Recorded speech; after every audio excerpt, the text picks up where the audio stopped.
సమాచారం కోసం 95 న్యూస్ ఇప్పుడు యాప్లో మీ ముందుకు వచ్చింది. వెంటనే డౌన్లోడ్ చేసుకుని న్యూస్ అప్డేట్ తెలుసుకోండి. ప్రతి క్షణం ప్రజాక్షేమం కోసం. నమస్తే సార్, మీ పేరు? నా పేరు రాజు ధరంకార్ ఛత్రపతి శివాజీరావు వాగ్లే. నేను ఉంటా ఇసుగూడ జుబ్లీ హిల్స్. రాజు గారు చెప్పండి, ఎన్నేళ్ళ నుంచి ఉంటున్నారు ఇక్కడ?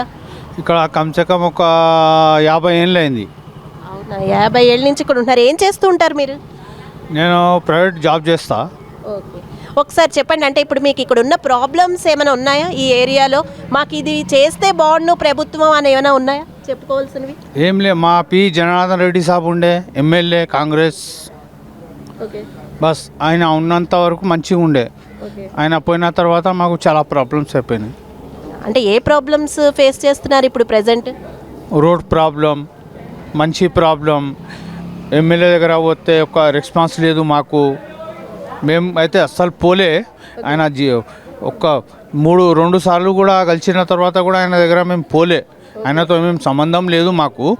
కానీ మేము కాంగ్రెస్కు అంటే ఈసారి కాంగ్రెస్ కూడా గట్టి పోటీ ఇస్తుంది కదా, మళ్ళీ కాంగ్రెస్ వస్తుంది అని ఏమైనా అనుకుంటున్నారా మీరు? కాంగ్రెస్ రావాలని అనుకుంటున్నాం. చచ్చిపోయినంత వరకు కాంగ్రెస్ రాకుంటే కూడా కాంగ్రెస్కే పనిచేస్తా అని నేను. ఓకే, చివరిగా చెప్పండి, 95 న్యూస్ ద్వారా మీరు ఏం చెప్పాలనుకుంటున్నారు? మాకు ఏమి ఈ ప్రభుత్వం మాకు వద్దు. ఓకే, ఈ టీఆర్ఎస్ ప్రభుత్వం మాకు వద్దు.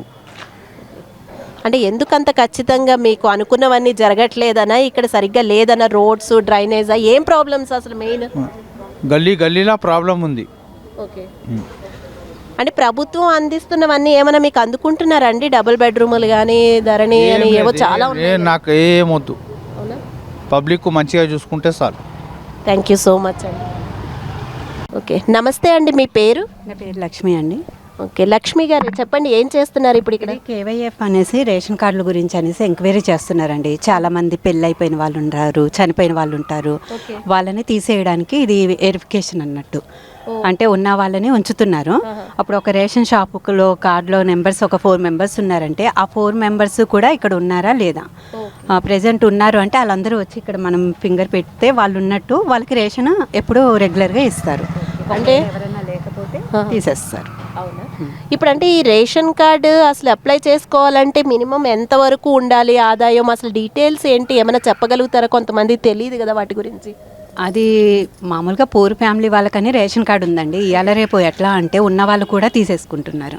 దానివల్ల లేని వాళ్ళకు చాలా వరకు దొరకడం కష్టమైపోతుంది. సో ఇప్పుడు లేని వాళ్ళు పూర్ ఫ్యామిలీ ప్లస్ ఏంటంటే రోజు డైలీ వేజ్ చేసుకునే వాళ్ళు అలాంటి వాళ్ళకైతే కంపల్సరీ ఎలిజిబుల్ వాళ్ళకి ఇంటికి వచ్చి ఎంక్వైరీ చేసి ఇస్తున్నారు. నమస్తే అండి, నా పేరు రేఖా సరళ. ఓకే, రేఖా గారు ఎన్నేళ్ళ నుంచి ఉంటున్నారు ఈ ఏరియాలో? 16 ఇయర్స్ నుంచి ఉంటున్నాను.